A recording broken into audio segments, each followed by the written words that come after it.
বেরিয়ে গেছি মেয়ের স্কুলে যাওয়ার উদ্দেশ্যে। আজকে আমাকে একাই আসতে হয়েছে, কারণ রঞ্জিতের গাড়ি খারাপ হয়ে গেছে। রঞ্জিত গেছে মেকানিকের কাছে, আর মেয়ে তো সকালবেলা পুলকার করে স্কুলে চলেই এসছে।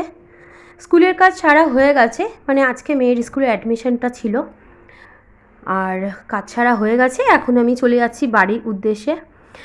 আর এই যে তোমাদেরকে অটোতে যাওয়ার সময় কেন বলো তো মানে আমি ভিডিওটা করি, শুধু জার্কিংটা দেখো যে একটুখানি রাস্তায় মানে কতটা জার্কিং হয়, এত কষ্ট হয়। মানে ছেলেরা কি বুঝতে পারে না পারে তো জানি না, কিন্তু আমাদের মেয়েদের মানে এই রাস্তাটা অটো করে যারা রেগুলার যাতায়াত করে তাদের যে কী কষ্ট, মানে আমি সেটা বুঝতে পারি। মেয়েদের তো অনেক রকম প্রবলেম থাকে, সেই মুহূর্তে এরকম অটো করে যদি জার্কিং করতে করতে যায়, আমি কিন্তু পার্টিকুলার এই দাদাটাকে বলছি না, আমি পুরো রাস্তাটার ব্যাপারটা বলছি যে রাস্তাটা এতটাই মানে আনইভেন, মানে প্রত্যেকটা মানে অটো করে যাক বা যে কোনো যানবাহন করেই যাক না কেন প্রচুর কষ্ট হয়, এত জার্কিং হয় এই সময়টা। যাদের মানে আমার মতন স্পাইনের প্রবলেম তাদের তো একদম দম আটকে যায়। আর একটুখানি মানে জায়গাটা যখন মানে ক্রস করছি ওইটুখানি জায়গার মধ্যে মানে মাথার মধ্যে এক একদিন তো মানে মাথার ব্রহ্মতালুতেও মানে চোট লাগে, এরকমও হয়, এরকমও হয়েছে। যখন আগে মেয়ে ছোটো ছিল, মেয়েকে কোলে করে নিয়ে যাওয়া আসা করতাম, তখন তো এরকম মানে মেয়ের মাথায় মাঝে মাঝে লেগে যেত, আমার মাথায়ও লাগতো। তো যাই হোক, এবার আমি চলে যাব আমার বাড়ির দিকে। বাড়িতে কিছু কাজ পেন্ডিং আছে, সেগুলো সারবো। আর এই দেখো, এখানে বাড়িতে চলে এসেছি, আর আমার জ্বর জ্বর মতন এসছে। আমি এখন একটুখানি ওষুধ খেয়ে নেবো। তো আমার মা খুব বকাবকি করছে, বলছে ওষুধ না খেয়ে তুই বেরিয়েছিস কেন, তোর যখন সকাল থেকে শরীর খারাপ এখনই তুই ওষুধ খা। তো দুটো বিস্কুট আর খেয়ে তারপরে কিন্তু আমি ওষুধটা নিয়ে নেবো। আর পুরো চোখ জ্বালা করছে, গা ভেঙে আসছে, মানে যে করে হোক তো মেয়ের স্কুলে অ্যাডমিশনটা করাতেই হবে। আর রঞ্জিতও বাধ্য হয়ে গেছে, যেতে পারবে না গাড়ি ছেড়ে, আমাকেই যেতে হয়েছে। আর এই জন্য আমি গেলাম, গিয়ে অ্যাডমিশনটা করিয়ে এলাম, কিন্তু হাত পা পুরো ভেঙে যাচ্ছে ব্যথায়, আর মাথা যন্ত্রণা করছে। আমার তো এরকম সচরাচর হয় না, কিন্তু হট করে হয়ে গেল, কী করার আছে। এখন মানুষের শক্তির থেকে ব্যাকটেরিয়ার শক্তি বেশি। তো ব্যাকটেরিয়া যখন আক্রমণ করবে মানব শরীরকে, তো তাকে তো মানে প্রতিঘাত করতেই হবে। যাই হোক, তো ওষুধটা খেয়ে নিচ্ছি, কিছুক্ষণের মধ্যে নিশ্চয়ই আমি ঠিক হয়ে যাব। আর ওষুধ আমি সচরাচর খাই না, তবুও এখন খেতেই হবে, নাহলে হবে না, কারণ প্রচুর কাজ আছে। 5:36 বাজে। জ্বর আসেনি আমার, কিন্তু একদম সর্দি লেগে গেছে খুব জোরে। আসলে কালকে যখন আমি মানে লেক থেকে হেঁটে এসেছি, তারপরে না ঘরে মানে বাথরুমে গিয়ে মুখ হাত পা পা সব ধুয়েছি। এবার টাঙ্কির জল তো ঠান্ডা জল, ঠান্ডা জলে মুখ হাত পা ধুয়েছি, অভ্যাস নেই, হট করে ওই অতটা গিয়ে লেকে হেঁটেছি।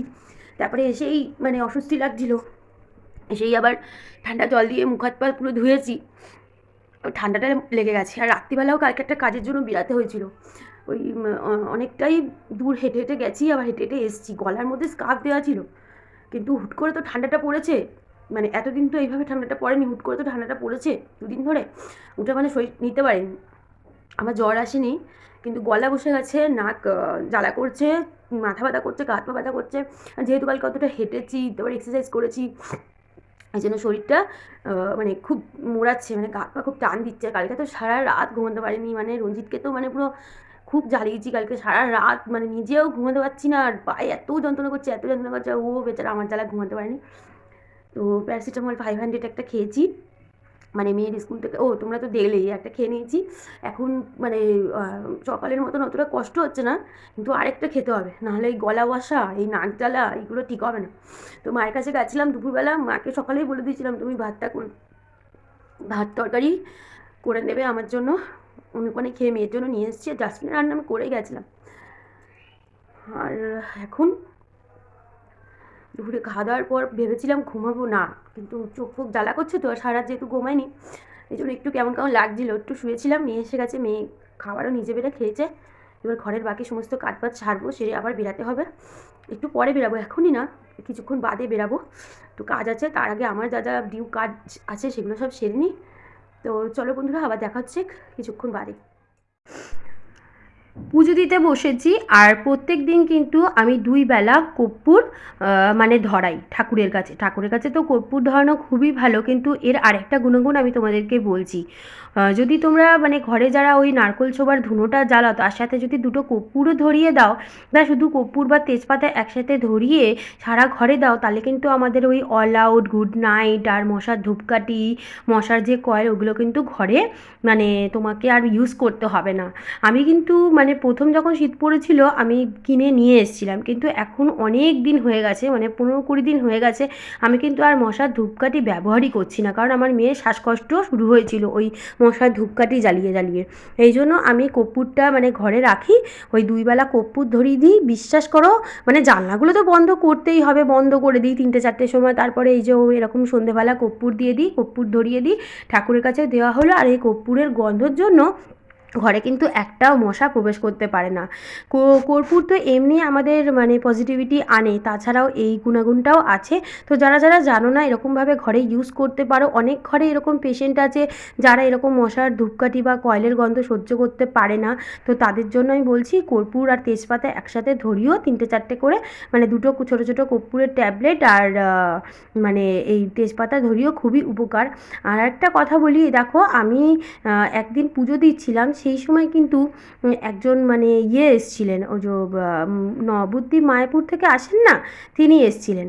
তো এসে আমার থেকে চাঁদা চাইছিলেন, কি একটা উৎসব ছিল বলে। হট করে মনে পড়লো বলে তোমাদেরকে জানাচ্ছি। তো তিনি আমাকে মানে কিছু চাঁদা চাইছিলেন। সেদিন আমার কাছে সাফিসিয়েন্ট অতটাও পয়সা ছিল না, কিন্তু যতটা পেরেছি আমি চাঁদা দিয়েছি।